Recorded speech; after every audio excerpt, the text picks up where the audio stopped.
It's the international break, which means that we've got to talk about some topics that typically we wouldn't have time for during the season. But with it being March, it's almost apt that with 3 months left until the window opens, we have a quick chat about the players that have been linked with the club so far. So here, I'm going to be joined by a fantastic guest to talk about who and who shouldn't be joining the club this summer. This is the Arsenal Let's Talk Arsenal show.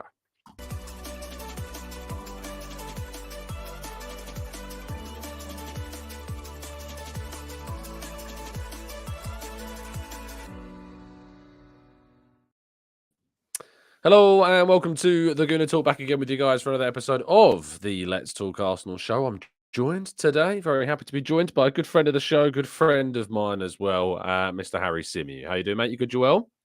I'm good, man. How are you? Good to be back. Yes, yeah, not bad, man, not bad. We've been blessed with some pretty good football to watch this year in 2024. We've both been at the majority of Arsenal's games, especially at home this season. I'll ask you, what's been your favourite commentary that you've had so far? Was it been Porto? Was it perhaps? I don't know about the Porto one. Going to penalties was a bit nerve-wracking, to be honest. I didn't Mm, really enjoy that. I've got to say, it's probably the best commentary one was probably the Man United game, just because mm, obviously we got the late goal through Rice, and then I really enjoyed the breakaway Jesus goal as well. So that's probably the one. But you're right, we've seen so many great games over the last sort of year or so. It's been really exciting. mm. Um, and you just feel like our club's back, don't you? Like, even though we haven't won the Premier League yet or won the Champions League or anything like that, you just get the feeling that Arsenal are on the up again. And that, for me, is kind of enough. And that's not to say that I'm a loser and I've got a loser Mm. mentality. I know that's what people are going to say, but that's kind of the basis of what makes you want to go to football, right? Feeling that connection with your team. And it feels very much like it's back again. So, yeah, Yeah. I'm loving every minute of it. Yeah, no, I agree. It's glorious to have Arsenal back, playing at the level that they are and doing the things that they're doing. I remember when, obviously, we did our live show in London last month, and we did that following the only defeat since the Liverpool FA Cup game, which You is picked obviously your very date, didn't you? frustrating. I know. It's just, I couldn't have Arsenal turn up and deliver the business, but thankfully we did indeed go through, and we were all very relieved to do that. I remember speaking to you at half time. I was completely vexed with that, the added time, the 1 minute added time. But in the end, obviously we did. We did it. But obviously, today we're here to talk about Arsenal's transfer stories and the players that we are linked to. I think that this is a topic, obviously, that people enjoy. People love transfers, love talking about players that we're linked with. And so, me and Harry have done one of these tier lists on the channel before. So, we're bringing it back. Some slightly different categories in terms of how we're going to do it. But if you're watching live, it means that you can get involved. If you're listening on catch up, you might want to go through and leave a comment down below of ranking all the ones that we've done today. And of course, at the end, there are obviously a number of opportunities, I think, for people to suggest players that maybe we've forgotten about, that have been linked to the club as well. I've tried to do the ones that are like the most prominent, really, and have been talked about a lot the most this year. So I know we've seen links to some goalkeepers kind of here and there, but I haven't included them and probably won't be. So yeah, the different tiers that we've got from bottom to top, of course, some might say, well, you got Green at the bottom. Well, no, this is Arsenal, so Red is at the top as always. So at the bottom we've got Not a Chance. Then you've got Have Serious Doubts. In the middle we've got Not Against It But, which is kind of our middle ground, if you like. The next one, the second highest, is At the Right Price, and our top one is At Any Cost. And we start with our first player, which is Victor Osimhen. Harry, the 130 million euro release clause, Napoli striker, scored 31 goals in all competitions last season. Hasn't been as prolific this year, was out of a little injury, and of course did play at the African Cup of Nations as well. How does he figure for you, and would you like to see him at the club?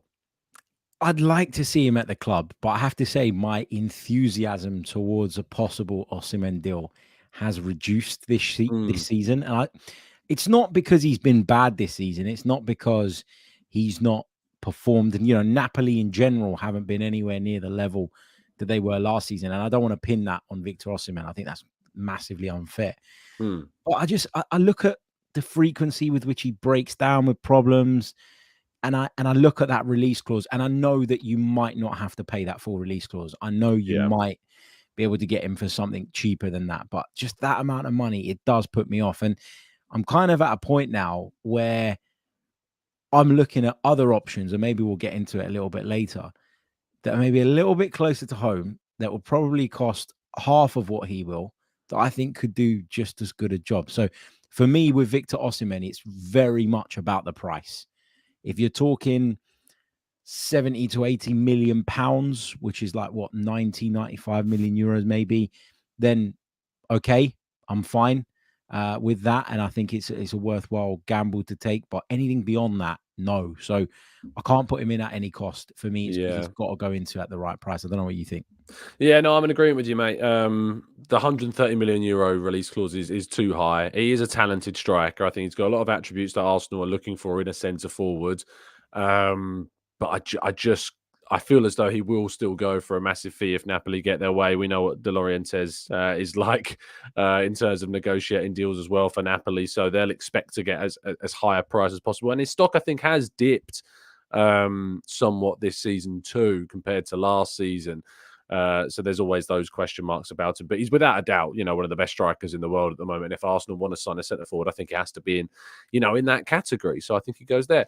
Next up is the one, the only, Ivan Toney. Obviously a player that's been in plenty of Arsenal discussions over the past fair few months and beyond. I can tell you that the links with him have certainly dissipated a bit in recent weeks, and there's certainly suggestions, and certainly accurate suggestions, that Arsenal's interest in the player has cooled recently. What would you say for Ivan Toney? Not a chance. You Don't want go him not a anywhere. chance now. I was Yeah, going to go have not a serious chance. doubts, but you've gone all the way. No, I'm going to go the way. I've never been big on Ivan Toney. I think he's a good Premier League level striker. Is he an elite level striker? No. And that's what we should be looking for. Someone that is at that level or has the potential to move into that level. And I don't think that Ivan Toney is either of those two things.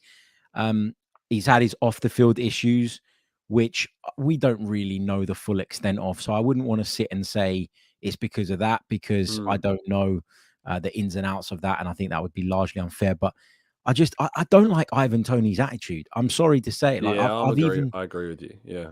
I've interviewed him after games on 2 or 3 occasions, and I've just found him as really like, and I know you can get people that are a little bit tetchy. We've both been there and done that sort of thing. But with him, I've never warmed to Ivan Toney, and I would certainly not, given his contract situation, given the fact that he's missed half of this season, be willing to pay what Brentford are looking for. And the way he talks about them sometimes, like that, even that joke he made the other day about Brentford getting their money and him going to Real Madrid, I just thought that was just a completely unnecessary thing to say. All you needed to do is just say, look, we'll see what the future holds, and that's it. And he just, yeah, he doesn't strike me as someone that Arteta would get along with, or who would kind of adhere to Arteta's values. I know you've never been massive on Ivan Toney. I know me and you have had lots of arguments with Dan Potts in the past about yeah, his suitability. Yeah, I just think he's just not in the caliber that Arsenal should be looking for in terms of strike, in terms of his profile, in terms of his style, his goal scoring. I just think, I look at him in that Brentford team, and it's a team that's tailored to get goals to Ivan Toney, to play to the strengths of Ivan Toney. If you come to Arsenal, you're going to be playing in a side which is about collaboration. It's about, doing multiple roles. And it is that mentality I've just got question marks about. And it's strange because I always typically find as well that it's typically kind of the more, what's the word? The more scrutinizing Arsenal fans that are actually more keen on Toney. And I'm not sure why, because he doesn't fulfill any of the typical standards that I look at of the type of supporter that typically wants to go for like the top options. I just don't think he's ever fulfilled that. He's also only had one top season, which was last season. The season before that, I think he had something like 7 non-penalty goals. And I always find that his biggest, the people that really want to big him up often say, well, why don't you count the penalties he scored? And I'm like, because It's far easier for me to compare strikers with the goals they score from open play than the goals they get gifted from penalties. I know some of them might win those penalties, but some of them they don't win. You know, and a bet effective just put on a plate for them to tap in from the spot. So yeah, when go on, yeah. Jamie Vardy's a good example of that, right? Jamie Vardy, a lot of penalty goals, but wins a hell of a lot of penalties. Indeed, yeah, or did anyway in the past. And so that stat would have more relevance to him if I was assessing him than it would to someone like Ivan Toney. I don't know how many penalties he wins, but I certainly don't think of him as someone that gets in front of his man, gets a toe to the ball, and sort of wins penalty kicks. Yeah, I mean, you're right that it seems to be those fans that are always demanding the very, very best and will never accept anything less than that. They're massive on Ivan Toney, and I just don't understand why. Yeah, me neither. Let us know in the comments if you disagree. I see a lot of people do agree with us. Some people saying that we're a bit harsh on it. Some people, Paul says he's not humble enough for Arsenal. Temi, though, says sign him at all costs, Tony. So there's a little bit of a spectrum of views. Victor Goyokeres is the next one. Sporting striker this weekend. Got a hat-trick taking him to 50 goal contributions for all competitions. Where's he for you? This is a really interesting one. It feels like people have missed the boat on Gyökeres in that you should have picked him up when he was at Coventry, because the price you'd have got him for would have been really, really sort of really good, really sort of, he'd have been really cost effective. And now all of a sudden he's gone to Sporting, who are a big European club. They're sitting top of the Portuguese top flight, I think, at the moment, or they were last time I looked last week. And yeah, they're going really well. They're going really strongly. Yeah, they are. I think for me, this is again another one of at the right price. You know, so you wouldn't pay the £85 million release clause? Because I feel like if you say at the right price, but would play the release clause, you then put at any cost. So if anyone saying at any cost, you're saying you're paying that €100 million release clause. Yeah, I'm not. I wouldn't pay that, no. And I think these release clauses on the continent, they're often overinflated with the purpose of protecting that football club, right? We see it in Spanish football a lot. It's a big thing in Spanish football. Sign someone up on a contract, give them a ridiculous release clause, and the chances are that you might decide to sell them. You'll get nowhere near that amount of money, by the way, but you're protected. It's a bit like Alexander Isak, right? Real Sociedad had a really high release clause for him. Newcastle ended up getting him for quite a bit less than that in the end. It's just a protection piece for those football clubs. Gyökeres is at the right price for me. I've been really impressed with how he's consistently up the level. Like, he's gone from Coventry to Sporting, where there is more pressure, where there is more scrutiny, and he's delivered there. And I think he could take the next step. And he's a bit like, in a weird way, he reminds me a bit of Olivier Giroud in that he can score goals, but he seems to bring other people into the game as well. And that's why I feel he's a good fit for our system. Yeah, I think that Gyökeres would be a great signing in the summer. I really do. I think he's a player on the up. I think he's a player that's gone from, the Championship to the Portuguese League and European football. He's taken a step up, and he's continued to improve while taking that step up. I'll happily put him in at the right price. I think I would be inclined to pay the release clause if it was necessary, if that's what it was going to take to get him. Arsenal are a club that are willing to pay 65 million for Havertz, 105 million for Rice. If they think he is the striker, they've got to be willing to go to that level and pay the release clause. But I'm happy to put him to that bracket. Damien says at any cost. Noah says at the right price. Rance says at the right price. Daniel says at the right price, and Arsenal says at the right price. Half South African says though not a chance, not keen. Carl says at any cost. Dwayne says Gyökeres is the number one option for him. Tom says the cost seems good enough, so let's go on that. Ed says Gyökeres at the right price, and Nelson says not against it. Next one is Ollie Watkins, who's having a fantastic season for Aston Villa, of course. I think he's leading the way in the league for goal contributions with goals and assists. But of course, is on the similar age profile to Tony. I think he's 28 at the moment now. So where does Watkins go for you? I can't put him at any cost because of the age. Yeah. That's an issue for me. I'm not saying that you should never buy players of a certain age bracket. Sometimes you do need to go out and buy players that are going to come in and help you now. And it can't always be about the project in the future and all of that. So I'm aware of that. But I look at Watkins and I just think about what Villa would demand for him because of the way he's performing. Villa are not a poor club by any stretch of the imagination. So there's no reason for them to need to sell. They're in Europe at the moment. They're probably going to win that Europa Conference League, and they're probably going to be in the Europa League next season, at the very least, if they don't make top four. So I think there's not really that much incentive for Ollie Watkins to leave Villa. And I just don't think there's enough incentive on his side. And I don't think there'll be a willingness on Arsenal's side to really kind of force the issue. At the right price, obviously, I'd take him because I think he's a really good player. Yeah. So he's kind of got to go in that bracket for me at the right price. Agreed. Yeah, for me, he goes in the at the right price. If you can get Ollie Watkins at Arsenal for next season as your main centre forward, having put in the performance he has done consistently in the Premier League over the last 3 seasons, I just don't really see why at the right price you wouldn't. Now, that obviously is contextual to what you believe is the right price. For me, if you can get him for £60 million, go and pay it.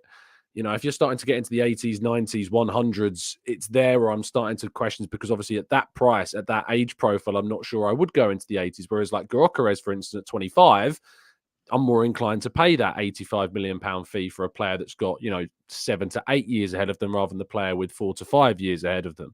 So I think you pay the extra fee for the slightly younger player. But there, I cannot get my head around the disdain that some people have for Ollie Watkins, considering how consistent, how collaborative he is as a striker, how proven he is against scoring against big sides like us, for example. I always find it a little bit strange. I think the people that say that they don't want him is purely down to his age, because I just don't think there is any other reason.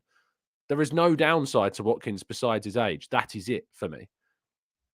Yeah, I think there's a bit of snobbery when it comes to Watkins, right? People look at it and they go, well, he's had a bit of an unconventional path. And I think that's the problem that other players have had in the past as well. And I think with some players, it gets pictured up, or it gets packaged up as this romantic story, like Jamie Vardy comes from non-league football and then goes and wins the Premier League with Leicester. I know I keep talking about Jamie Vardy tonight. It's really weird, but like that was a story of someone that came from kind of nothing and went on to play at the highest level. And everybody was talking about how great it was. And I think with Watkins, because he went from Exeter, I think he had a bit of time at Weston-super-Mare or something before then going to Brentford and then making the Villa move.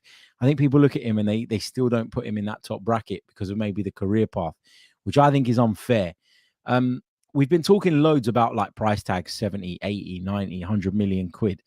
Do you think the PSR stuff, I know it's a little bit off topic, but do you think the PSR stuff means that, and I know that they're talking about maybe introducing something different and all the rest of it, but do you think that means we have to kind of recalibrate these kind of valuations that we're putting on some of these players? It's interesting, isn't it? Because you would assume, yes, you would think, yeah, of course we're going to have to evaluate the prices and the valuations of players because clubs aren't going to have the money to buy them. But the fact of the matter is, I think we're still in this state where we're in the state of play where clubs, if they're selling or if they've got some really key assets, they think that they need to make the absolute maximum on them because of the situation as well. And they know that the big clubs still have the capacity in some ways to pay the big money. So I think it's going to have more of an impact on kind of the low to mid type transfers than the top transfers. So those transfers that will have your expectations of your 70, 80, 90 million plus, I don't think will be that affected. But players that were going for 50, I think might end up going for like 30 to 40. Players that were going for 30 to 40 might be going for 20 to 30. So I think there might be a slight down on the low to mid transfers that will be affected. But the top end, I don't think will necessarily see too much of a change. Yeah, makes sense. Makes sense. For sure. Let's go to the next one then, which is Alexander Isak, Newcastle striker. Again, quite on topic, actually, because Newcastle are one of those clubs that are said to be facing a bit of scrutiny from profit and sustainability regulations. So where does he go for you? Can I put him in between two? Is that allowed? Oh, I don't know. I might have to put him in between. I think I've lost Tom for a second, but I might have to put him in between not against it, but sorry, I cut out there for some reason. I don't know what happened. I'm back. Yeah, he's back. I did lose you for a second. I just carried on rambling anyway. But I think I want to put him in between not against it, but and have serious doubts. And really, low? I thought you were going to go between at any cost and at the right price. No, and the thing is, this is nothing to do with his ability. Nothing to do with it whatsoever. Because I really, really rate this player. Is it I the was really injury upset. record? Yeah, I was really upset when we were linked with him really heavily a few Januaries ago, and then we never did it. And then obviously he ended up at Newcastle. But you just can't rely on his fitness. And I'm getting sick and tired of players that just don't stay fit, and yet Yeah. we pin hopes on them. And it's not his fault, it's just one of those things. I worry about that with Alexander Isak. So I'd put him quite low down, but it's nothing to do with his ability. I think he's probably the most talented forward on this list. Just Yeah. if you can't He stay missed fit, you're no good to me.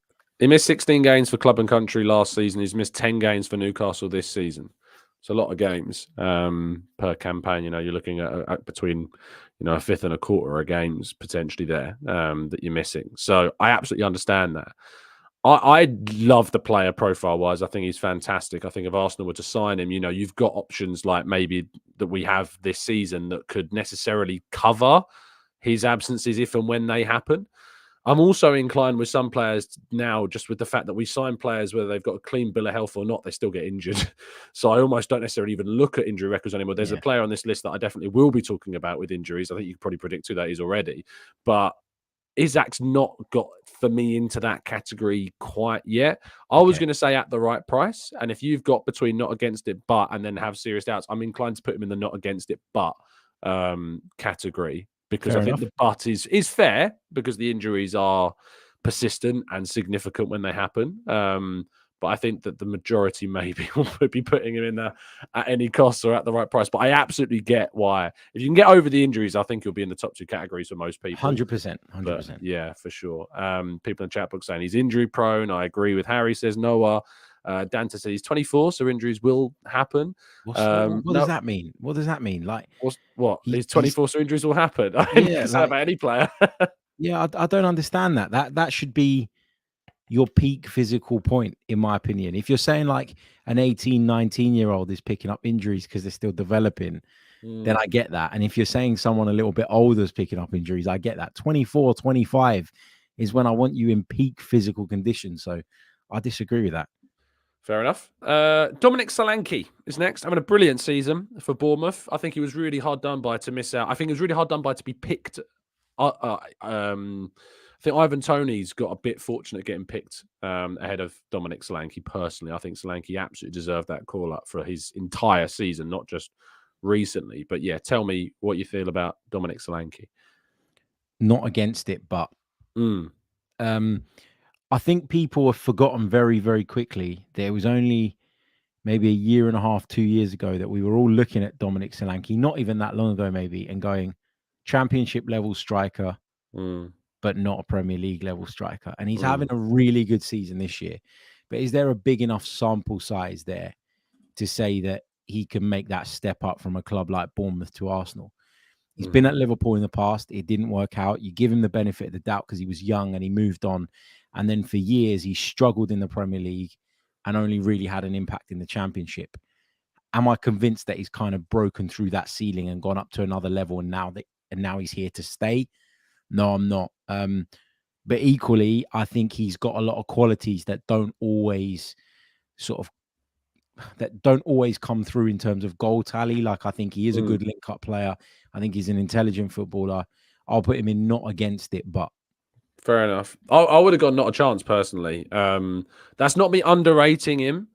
It's just, for me, when I look at the Arsenal striker signing, for me, it has to be a player that I think is going to take us forwards, and really push us into that next level.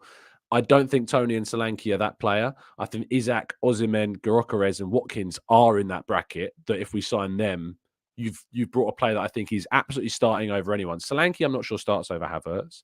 I don't think there's a question mark if he starts over Jesus at times as well.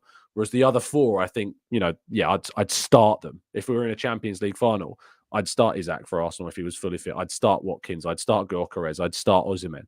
Whereas for, the others, I wouldn't. So we'll balance it out and put him in the have serious doubts, but category, because obviously we were in the two either side of it. But yeah, there you go. let's say Goon Gangster Solanke is a beast in a trash team. Imagine him with a solid squad. There's always that element of what a player would do. But then you see people dissing Gyökeres and saying he's playing in a trash league. Well, I'd argue maybe if you're playing, for Sporting, moving to Arsenal, the same theory still abides to some degree. Rand says, again, I agree with Harry 100%. Hugh, though, says not a chance. Tom says Solanke not against it, but an upgrade on Eddie, but not Jesus, which is kind of what I was saying a second ago as well. So I think we align there. Moving forwards, Joshua Zirkzee, Bologna forwards, young player, having a good season in Serie A. Stylistically, I think fits what Arteta likes in a centre forward. Where would you put him? I really like this player. 10 goals, 4 assists so far in Serie A. If I had one criticism, it would be that he isn't that potent in front of goal, which when you look at how many goals he scored, seems a little bit unfair maybe, but if you've watched him a lot, you'll know exactly what I mean. One of those strikers that can frustrate the life out of you, but you can really clearly see what he brings to a team. Do you know who I would liken him to? I think he's got more technical ability, and I think he's tidier in possession than this player. But in terms of the frustration you can sometimes feel with him and the way that switch can flick from frustration to brilliance, he reminds me a little bit of Darwin Núñez. I would put him in at the right price bracket. Really? I think, I really, really rate this guy. Bologna are having a great season, by the way. They're going to lose their manager in the summer. It looks like he's going to head to Juve. I would worry that he's going to take a few of these players across from Bologna to Juve. Juve seem to hoover up all the time. If he's going to Juve, of course. Yeah. Then that maybe opens another door, maybe perhaps. He's not on this list, by the way. We have recent links to him, rightfully. That ship sailed, but I think I would put Joshua Zirkzee in at the right price. I'm tempted to put him in at any cost. Wow. Oh, you're muted, Harry. Hold on, 2 secs. There we go. I think I'm back. Mm-hmm. But that just feels a little bit extreme to me. So, no, I'll put him in at the right price. And I think, again, this is another one that you can start with a bit of a low-balling offer because of who you're negotiating with. So, at the right price for me, Joshua Zirkzee. Yeah, I think that, initially in my head, I was going, well, I'm going to put him in not a chance because, the theory I use with Solanke and Tony of saying, well, we need to sign the striker that's going to take us forward. I don't think necessarily Zirkzee is signed to be the guy. I think Zirkzee is signed if you don't necessarily see an option as your main guy this summer, but you want to bring in somebody to replace or upgrade upon, say, your Nketiahs and bring great depth and different variation to the team. So I see where you're coming from with that. But, if my preference is obviously for Arsenal to go and try and sign somebody. So I think to balance it out, we'll go in the middle row because I think whilst you would sign him, I think I've got my reservations. So I think it's fairest to put him there. But I absolutely see where you're coming from in that regard. There's without doubt, there's, loads of talent there as well. So that's for sure. There's nearly 1,000 of you watching, by the way, across all platforms, which is fantastic to see. Please do drop a like on the video if you haven't done so already, and subscribe to the channel if you are new. Please also subscribe to Harry's channel, The Chronicles of a Gooner. You can find a link to that in today's video title. I can see there's a fair few hundred of you listening on Twitter. If you want to know how these people are leaving comments on the screen, hop over to YouTube and you'll be able to join our live chat and join the community here at TGT. So please make sure that you do that. Baron says Zirkzee is more of a project signing. Rand says, Harry, what would be the right price, do you think, for Zirkzee? I'd say in the 30 million kind of bracket is what you'd probably be looking at, but I think he'll cost more. I'd go anything up to 50 million euros, not pounds. So 45 million pounds then is what we're looking at, that's what that's my point where I'd go, I'm not going any further really. But the style thing is really important here because I think we've been really good by playing with a kind of false nine sort of thing. Now, his suitability depends on whether or not Arteta is going to persist with that. Because if he is, then he's brilliant for that. But if he's going to go to a model where he has a more out-and-out centre forward or he wants to have that option, then maybe Zirkzee isn't the answer. But based on the way we play today, I think he's a good fit. No, fair enough. I absolutely respect the views, and I know that you've watched him plenty more than me, which makes it far easier. The next one, RB Leipzig striker Benjamin Sesko. Your hipster's choice, I think, and certainly one that I think a lot of people on social media who haven't necessarily watched loads of him are talking about. He's a young player, only 20 years of age. Has broken into the RB Leipzig team gradually after previously being at Salzburg, which is why I certainly became aware of his talents. Already a Slovenian full international and scoring goals more regularly and starting more regularly now for Leipzig too. He's a taller forward, so adds that aerial presence as well. And he's a scorer of some quite fantastic goals. You'll see some brilliant highlight reels of his abilities in Germany and Austria as well. So, thoughts on Sesko? Not against it, but is where he goes for me. I haven't seen that much of Benjamin Sesko, and actually, somebody asked me about him about a week ago, and I went on to kind of Transfermarkt and had a look through his profile. And I know that doesn't give you the full picture, right? But I tried to get like a kind of statistical overview of Benjamin Sesko, and I was surprised by how little football he plays for someone that is rated so bloody highly. I can't get my head around that. He's only been in the starting 11 for 42% of RB Leipzig's Bundesliga games. He's only played 43% of their total minutes.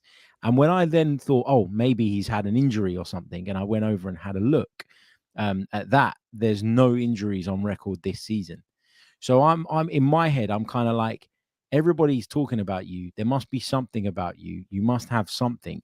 But if you haven't broken through at RB Leipzig completely, how can I say, and going back to your point earlier, that you would come in and instantly upgrade us up front? I'm struggling with that. Equally, there is so much noise around him and so many people seem to be convinced by him that I kind of feel like maybe I'm missing something. So I'm not against it, but I can't put him in any of the top two categories here. No, I see where you're coming from. I think he's incredibly overrated. That's not for me to say that he's not good. I just think people who have barely watched the guy think he's gonna he's the next big thing. And as you say, he's not yet starting too many games for Leipzig. I watched him plenty when he was at Salzburg. I've known and watched him since he was at Leipzig as well. He's talented. Don't get me wrong. He is one of the young players out there that if Arsenal were going to go down that route and try and sign a young player, I definitely would be talking about him. But similar to the player that we're actually going to talk about next, I think he's without a doubt a huge gamble. And so a player that if you invest big on and if you invest in him being the guy, you are taking a serious risk, I think, with him. So I'm going to agree with you in the not against it, but category. I think that price wise, there is potentially a release clause. I think Baron was saying that in the chat box, but again, if you're spending upwards of £40 million on a player like Sesko, it's a big commitment financially. Still, you're aiming for him to be that guy. He's a project. He's a player that you're looking to bed in. He doesn't, like, similar to Xerxes, similar to Solanke and Tony as well. For me, doesn't start for Arsenal right now. But it's certainly an upgrade on some of the other options that we've got a centre forward and potentially a player that could start for us in the future. Damien says a lot of people have such a high opinion because of his reputation previously on Football Manager, which is always a risk with those younger players. Amira says Sesko is only a year younger than Biereth. I'd rather spend that elsewhere and develop Biereth and bring him back to the club. I think we had a question earlier on actually from Emmy Pitches who said, should Mika Biereth return and be given a chance, which, there's a question mark about his future. He's doing really well in Austria at the moment, which is where obviously Sesko previously did really well too. So, one to keep an eye on as well. But it depends on the profile, I think, of forward that Arsenal end up going for. If they don't think that the starting striker is there, but they want to go for a younger option, he's definitely toward the front of the queue. Last centre forward on the list, unsurprisingly, we've got a lot of centre forwards because that is the main position Arsenal seem to be targeting, is Evan Ferguson at Brighton, who has been talked about a lot, and Arsenal have certainly been mentioned as one of those teams. He's recently signed a new contract which takes him up to 2028. He's at Brighton, which means you're going to have to spend £7 billion to get him. But Harry, what are your thoughts about Ferguson? Not a chance. And it's partly because I think he's still yet to prove himself to the point where I would be, if I were in charge of the football club, sanctioning a big money deal. And partly because of what you said. You want to buy someone from Brighton, you're going to pay over the top. And the only club that seem to fall into that trap repeatedly are Chelsea. So I don't want to see Arsenal getting sucked into this. Could be a good player in the future. is another one that falls into the category of slightly overrated, in my opinion. And again, he's another one that doesn't even start every week at Brighton. So, you know, I know that's partly down to De Zerbi's, you know, willingness and want to rotate regularly. But for me, not a chance. If I had a transfer budget going into the summer, knowing what it would cost me to get Evan Ferguson out of Brighton and the risk that come with that, I'm not even entertaining this one. So not a chance. I agree with you. Again, I think that he goes in there not a chance because of that context that surrounds him. It's not like a case of like at the right price you sign him, because the right price, it doesn't exist at all. Whereas I think there's potential with the profit and sustainability side of Villa, where there could be for, say, Watkins, a right price. I don't think the right price exists for Ferguson at all.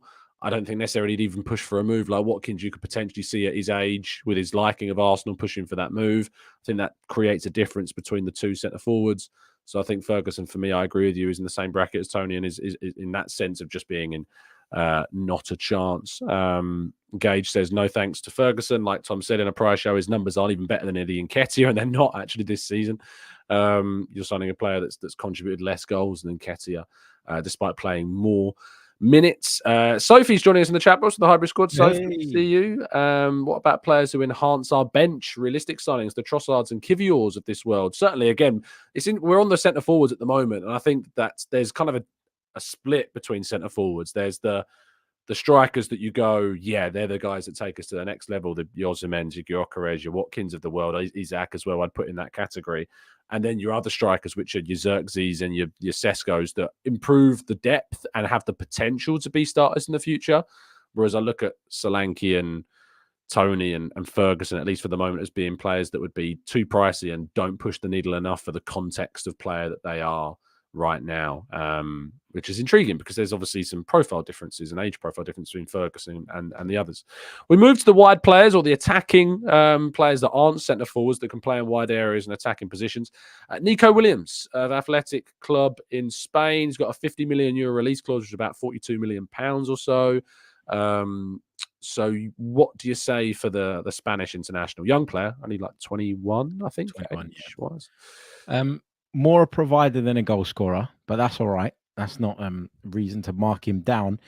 Again, another one though that you'd be taking a massive gamble on. I don't know.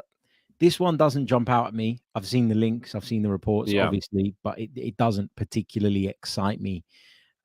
This one, I don't know what his release clause is. I know it's been mentioned. 42 million pounds. 42 million pounds. It's not outrageous. But the other red flag for me, maybe on Williams, is that he predominantly plays from the left. If you look at sort of how he's been getting on this season and whatever, it's mainly from the left. He can play from the right. Last season was mainly from the right, to be fair. Yeah, but this season he's playing more from the left, and I just worry that the right side is where we really need to address that. You know, we've got Trossard that can come in on the left. You could even put Emile Smith-Rowe on the left. You know, there are options there. If you take Bukayo Saka out of the equation on the right, I'm not convinced that Nelson's at his best when he plays on the right.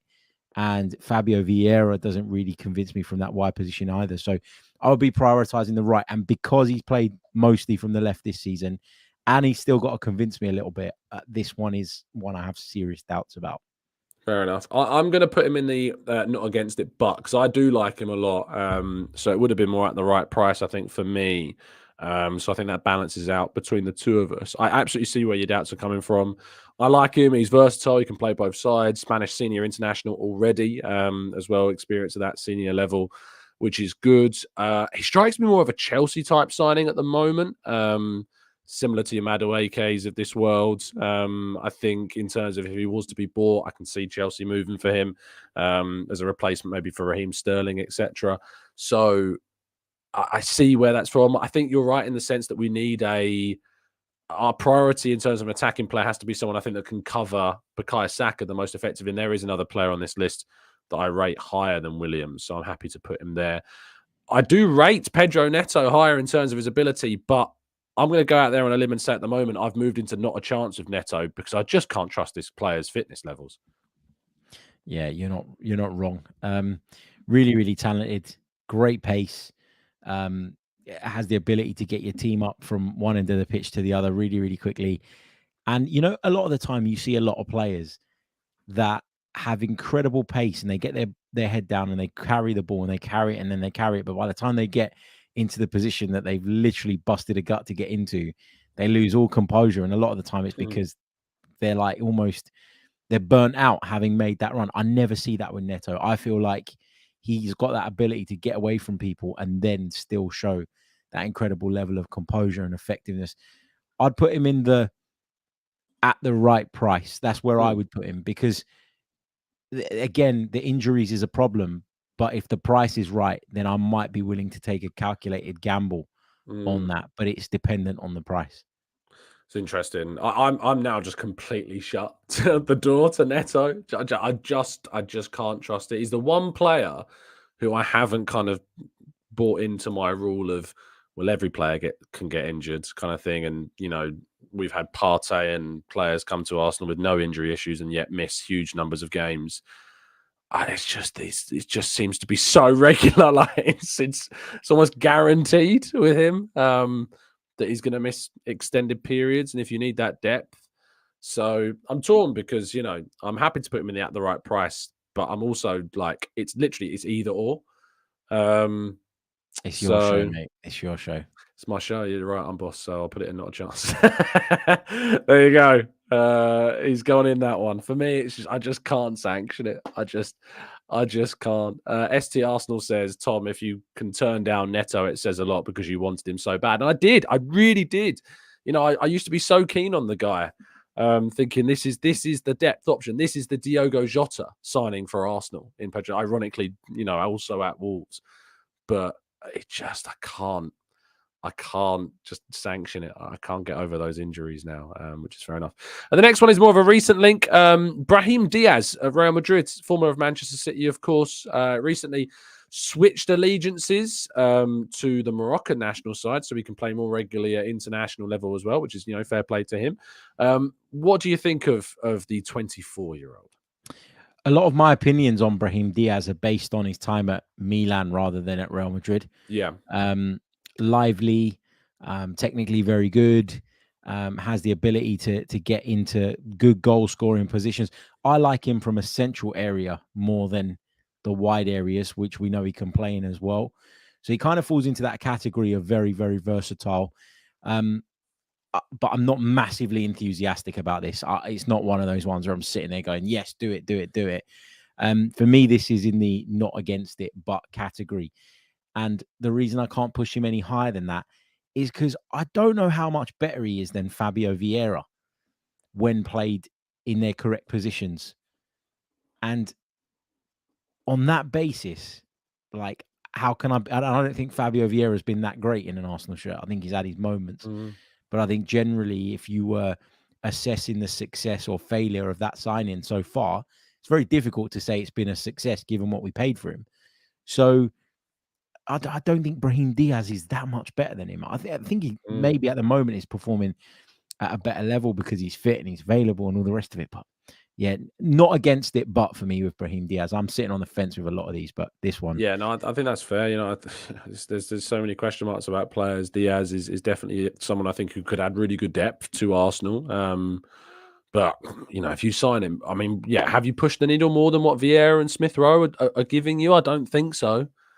I don't think so. And again, he's a player, as you say, he plays more games centrally. He can play in those wide areas. But do we sign another central leaning player? I really want to see Arsenal go out and sign a player that can operate effectively in wide areas, which is why, for me, if there's a player that I'm paying any price for at the moment, it's Xavi Simons. I love this guy. I think that he is a stunningly good footballer. Technical level up there with the best in the world at the moment, having a really good season, unsurprisingly so, for Leipzig, on loan from PSG. Doesn't have a release clause as far as I'm aware, which is obviously a frustration. And with PSG losing Mbappe, it's going to be very difficult to get Xavi Simons now out of PSG. There was a potential chance they could have got him when he was at PSV and maybe convinced PSG to sell at the right price last season. But he's had, 7 goals, 11 assists, 18 goal contributions in 25 Bundesliga games. He's got more than 20 goal contributions across all competitions at 20 years of age. stunningly good player. I'd pay any price for the guy. But what do you think?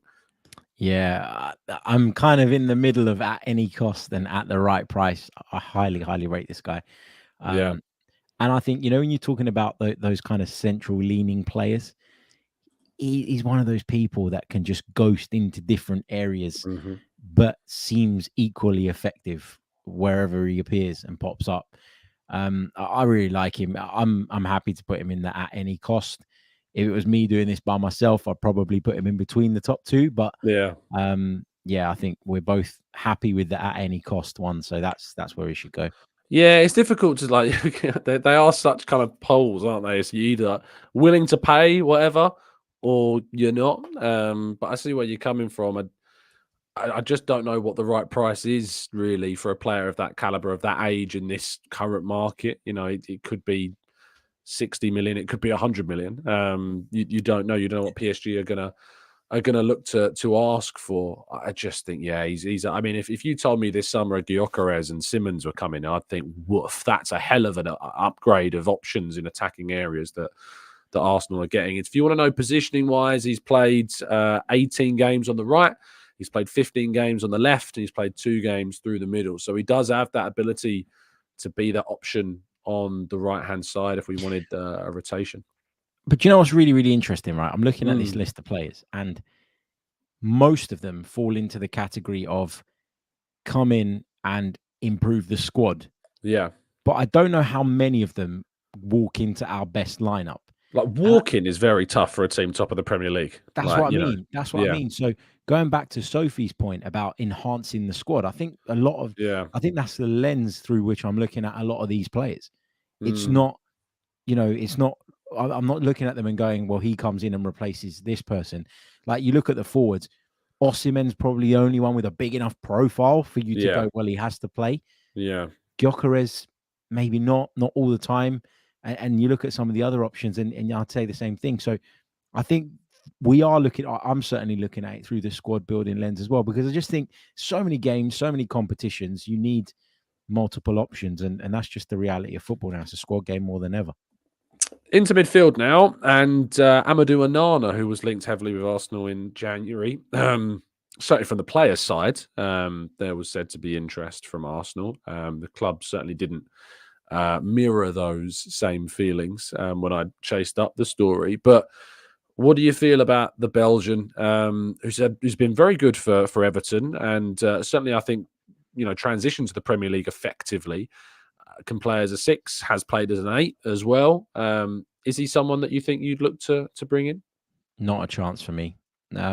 I just don't think he's good enough, to be honest. To put it bluntly, I don't think he's at the technical level required. I think he's a great athlete and a physical specimen, which I Yeah. think makes him look good in a league where physicality stands out maybe more than a lot of other leagues.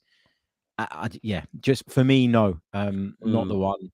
mm, Everton would probably be willing to sell for a reasonable amount of money because of their PSR problems. And I think when you're looking at players at clubs that are struggling generally, the first part is turn the player's head. And once you've done that and they're banging on the club's door and saying, I want to get out of here, then you're in a good, strong negotiating position. And I really do think you could get him for a reasonable amount of money come the summer. But to me, on a technical level, he's not good enough. And so not a chance for me. yeah. Dante says, Harry, don't you remember his performance against us last season when Everton beat us? He was good that day. So was Decore and Idrissa Gueye as I well. remember Charlie Adam being great against us once. I remember Ryan Shawcross being great against us once. Like it doesn't carry Yeah, that it's, much it's, weight for it's me. fair. Utterly fair. Yeah, for me, like in January, I was quite keen on it. Like I was like, oh, that'd be a good, squad addition, another midfielder, Premier League level quality. Partey's not available. Bring him in, add the depth. But if we are looking at trying to sign a midfielder that's meant to be the future, and potentially start, I'm not sure he is of the level. I'd have serious doubts about him. Harry's saying not a chance. I'm happy to go in that bracket as well. But yeah, I think that I think he's one that people will have a spectrum of views on the Belgians. So there you go. Douglas Luiz, who we tried to sign, had a few bids not back in what 2022, I think it was the summer. has since gone on to sign a new deal with Villa, and they are very pleased that he has, because he has been sensational for Villa, scoring goals, been consistent performance-wise. He's been part of their team that's pushing towards a Champions League qualification spot. If you're an FPL fan, he's one of those nearly must-haves in your squad because he earns so many points for you. Where do you see Luiz as a potential option now for Arsenal? Not against it, but again, I was tempted to say not at the right, at the right price, Yeah. because I think he'd be a good addition. But again, I'm looking at it through that squad lens rather than him being in my starting midfield. And then I kind of go into that price thing, and I think again about Villa and their situation and his importance to them and the money they're going to demand. And I just think, like, is that one even worth pursuing? Like, we've kind of already had that embarrassment of the approach and the knockback already. Yeah. So I don't know that I'd go down that route again. But having said all of that, I do rate him as a player. So I'm going to put him in I'm going to put him at the right price category. Yeah, I'm happy to break the rules with him a little bit and put him between the two. I think that, it's the at the right price. I think everyone would say that about Luiz mostly. He's only 25, as Ed's pointing out in the chat box as well, which is a really good age, of course, for a Premier League proven Brazil international as well, of course, recently called up. Could play against England on Saturday, and I'll be there for that. Looking forward to it. But I think that, that right price, does it exist? Is there a world in which that right price exists? Which I think is got to be something of a question. We've got two more players left, by the way. If you think we've missed anyone out, these are players that have to be genuinely have been properly linked. I know we've had suggestions that people saying that they want to throw Rafael Leao in here. He's not been linked to Arsenal seriously. I think there was another one before. I'm trying to find the comments suggesting somebody else, but again, I need we're looking for players that have been seriously linked, and that I feel Arsenal, certainly from my position, have been mentioned, and there has been notable interest from the club. A more recent link, the last few days, is Joshua Kimmich of Bayern Munich. 29, talked about him a lot on this morning's show. What do you make of the German international? At the right price. I really like Joshua Kimmich, and I think I would see this as a signing that would bring something both on and off the pitch. I think he'd bring leadership, experience, the right temperament, and I think that Mikel Arteta values what these players can bring off the field as much as he values what they bring on it. It kind of reminds me a little bit, if this was to happen, of a Jorginho type signing. Yeah, agreed. Where if you can get a decent amount, like a deal for a 20 decent million amount or lower, then Yeah. I'm all for it. And given his contract situation, there's a chance. There is a chance that you could strike a deal like that, especially if he's keen as well. His versatility means that he'd fit into our group really well. Seen him play at right back quite a lot. Seen him play in midfield. I think midfield is where I'd like to see Joshua Kimmich. And I think because of injuries, I feel like maybe we need to move away a little bit from Zinchenko. And if you need to move away from Zinchenko, is there a better player in European football for playing from fullback and going into midfield? Yeah. And bringing experience and leadership and all of that stuff than Joshua Kimmich? I don't think there is. Yeah. So for me, I'm not going to go in as far as putting him at any cost because he's 29. Yeah, agreed. So I can't do that. But at the right price is certainly where he belongs in this thing. Yeah, the at any cost category is certainly not being taken up by anyone over the age of 27, really, because you can't go into those crazy figures. But I agree. I think for those saying he's too old are the same people that moaned when we signed Jorginho. I absolutely get on board with sometimes the age profile debates, and I think there's weight in it sometimes, especially with players like Tony, considering the price he would cost for his age bracket, for instance. But not for Kimmich. Kimmich is world class. He's of an elite level and has been playing at that level for a long, long time. Brilliant experience. I think he's such an Arteta player as well. Like stylistically, so it just fits into what Arsenal have. I think that he adds depth to the right back position, especially with the way we're inverting from that side at the moment as well. And I think that in midfield, you could potentially, link him up with Rice as a midfield pairing with Odegaard ahead, and you've got a brilliant pairing there as well. So certainly Kimmich for me is at the right price. I don't think Sophie saying that she would at any cost get Kimmich. I don't think I can justify it at any cost because of the age, as we've talked about, but at the right price, without question, Kimmich is. I love this point from Matt in the chat. He says Kimmich feels like the signing a big team makes. You know, and that's absolutely spot on. You know, I think it's the type of signing that your elite Champions League competing sides tend to try and make when they can. I think it's a really, really good point, actually. It's a type of deal that Real Madrid tend to do, actually. And I think, he'll probably be in that bracket of players they look at in the summer, potentially. Last one on the day, Martin Zubimendi, very heavily linked to Arsenal. Talked about a lot. Real Sociedad, 24, 25, I think, years of age. Spain international, plays a 6 position, but is stylistically probably closer to a Jorginho than he is kind of your classic Busquets, even though he gets called Busquets quite a lot. I look at him more of, your Jorginho passer rather than your destroyer Rodri type than that. So what's your thoughts on Zubimendi? If you'd have asked me this 3 months ago, I'd have said at the right price, no doubt about it. That's where he goes. Really like him. I've watched him about 4 or 5 times in full since. Yeah. And I'm now less convinced that Zubimendi has what it takes, not just to succeed at Arsenal, but to succeed in the Premier League.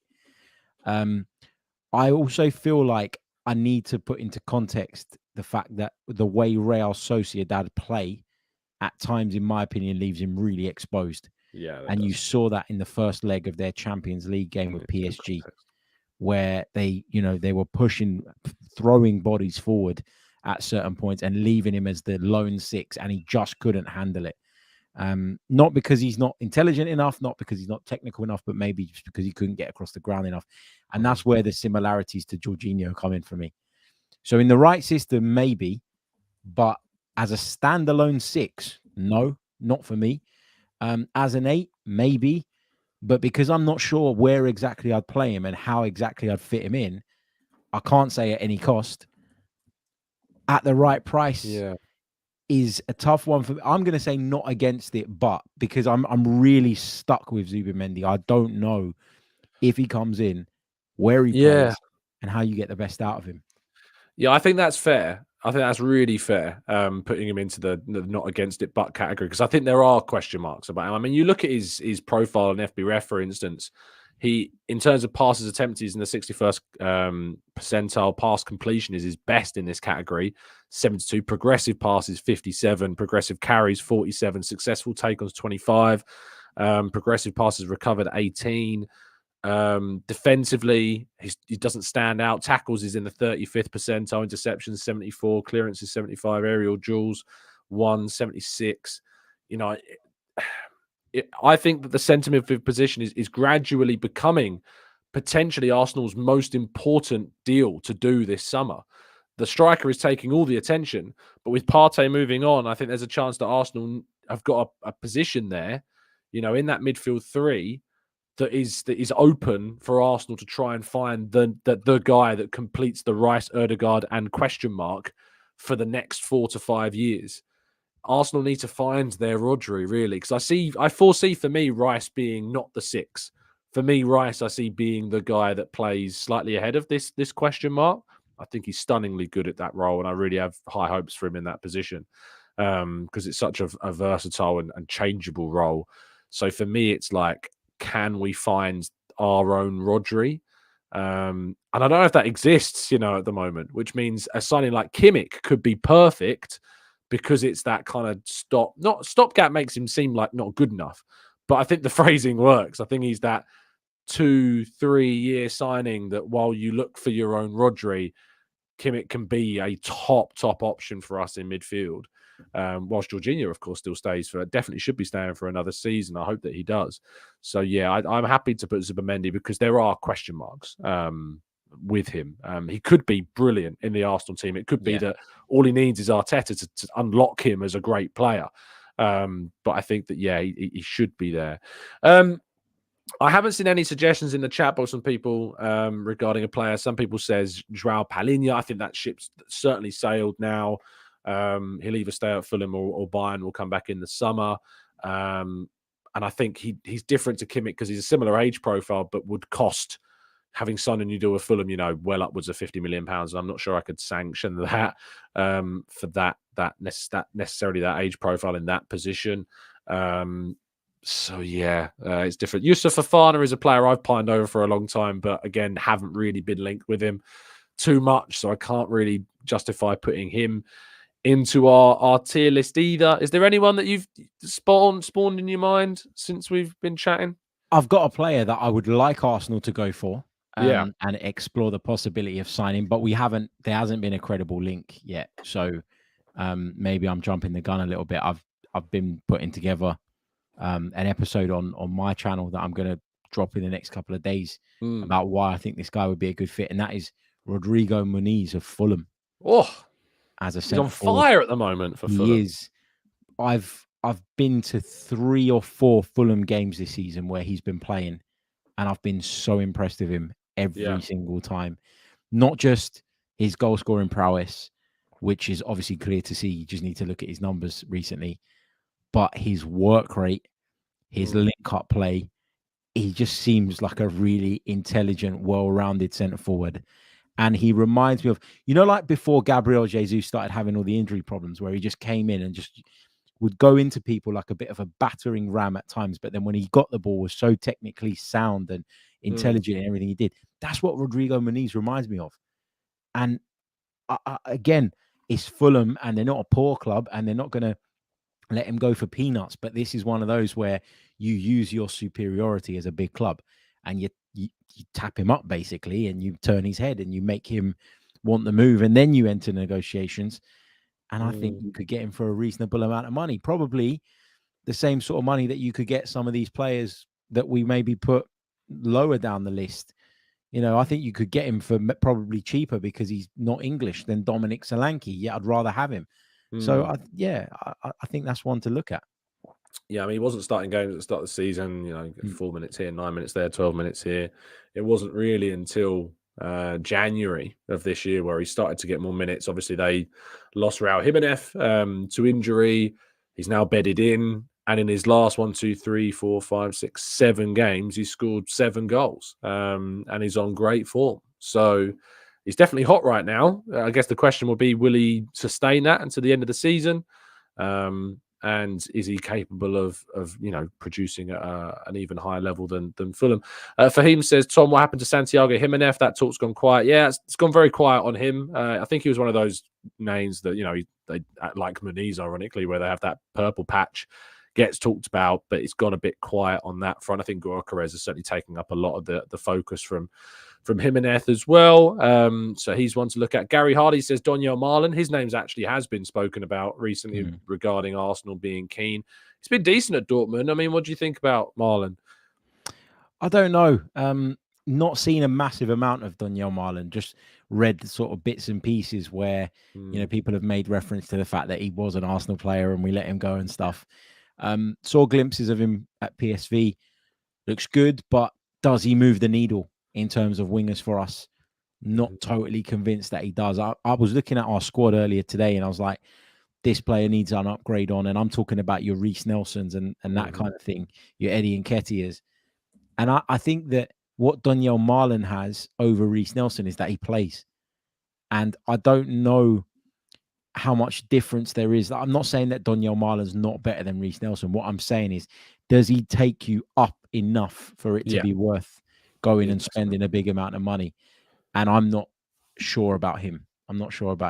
Yeah, no, I think that's fair. I think it's fair. I know someone said in the comments earlier that I'm not willing to give young players a chance. No, that's not it. Like, there's literally some players that I look at and I think, I would bet on you. But you also have to think about what club they're at, what it's going to take to get them out, whether they're moving the needle for your team, where they fit in. Like, there's so many, you have to factor in the coming over from abroad. There's so many things that you have to factor in when you're looking at these players. And I just think that, I think context is really, really important. I agree with you. I think that always when looking at a player, you have to take into account, obviously, price. You're looking at their position. Where do they play for their current club? What system are they currently playing in? Is that transferable to Arsenal? What's their record off the field like? From a personal standpoint, from their personality, I think that's also really important, and certainly is important for Arteta. Their experience, if that comes into it, because you can have young players like Odegaard that have got experience from playing at the top level from like 16 years of age, which is also a really key factor.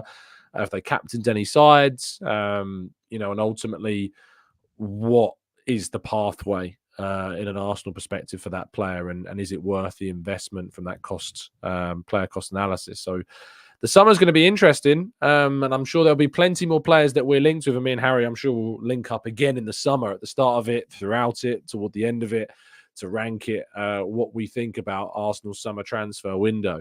So make sure that you are subbed to both our channels, because we'll be covering plenty of talk on transfers. But just a quick roundup before we go, especially for those listening on audio platforms. The players in our not a chance category are Ivan Toney, Evan Ferguson, Pedro Neto, and Amadou Onana. I should say that there's an asterisk by all of these. It's not us.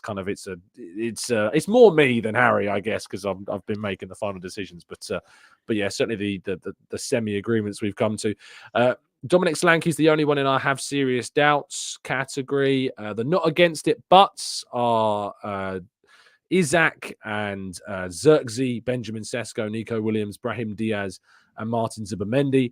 Douglas Luiz is halfway between that category and the next one, which is at the right price, which contains Victor Osimhen, Victor Goyokeres, Ollie Watkins, and Joshua Kimmich. And our only entry into the at any costs is PSG's Xavi Simons. So there you go. That's all of our picks from today's show. Let us know in the comment section down below where you'd have ranked players. Where would you have changed things? A player that I have missed out, as Paul points out, is Yoel Hato, actually, who has been linked quite heavily to Arsenal. I think he's an at the right price player. I think he's a fantastic talent, but after signing his new contract, putting him into the at any cost would potentially incur a huge fee. So I think at the right price is probably where we would put Yoel Hato. I saw Harry nodding, so I'm going to assume that he agrees. But thank you, Harry, mate, for your time. Appreciate it as always. Please give people a shout out of your channel and where they can find you and what you're going to be up to. Thanks for having me, man. Always a pleasure. You can find me on the Chronicles of a Gooner YouTube channel or in podcast format as well. And you can follow me on X. I've got used to calling it X now, at Harry Symeou. You know what? I'm going to plug TikTok as well, because I've started on TikTok recently. Are you one of those guys now? Yeah, I thought I'd try and be down with the kids. So I started like sort of a few days into last month, and it's gone quite well. So give me a follow on TikTok at Harry Symeou. Indeed. Yeah, go check it out. There you go. If you fancy that short form content, Harry's putting it out there now, so go and check it out. Thank you to you, listeners. Really appreciate your time tuning in. There is over 1,200 of you listening across YouTube and X as well. As I say, if you're listening on X, and this is the first time you've come across the channel, because I know that X is now really promoting kind of videos that are streamed there across different platforms and stuff. So if you're new, hop over to YouTube, do subscribe, join our amazing community here. We always rave about it alongside Harry's as some of the best communities that is around to join. So we welcome you. Drop a like if you're here as well and you haven't done so already. I'll be back with you tomorrow morning, of course, at 8 a.m. I've got actually a fair few shows lined up for this week, with it being the international break. Hopefully tomorrow evening I'll be joined by DG, Deluded Gooner, for a chat about the Arsenal. And on Thursday, our good friend Alex from the Different Knock is going to be joining me as well in the evening. So plenty of fantastic content, I hope, coming your way soon this week. Stay safe, stay well, happy and respectful, and as always, up the Arsenal.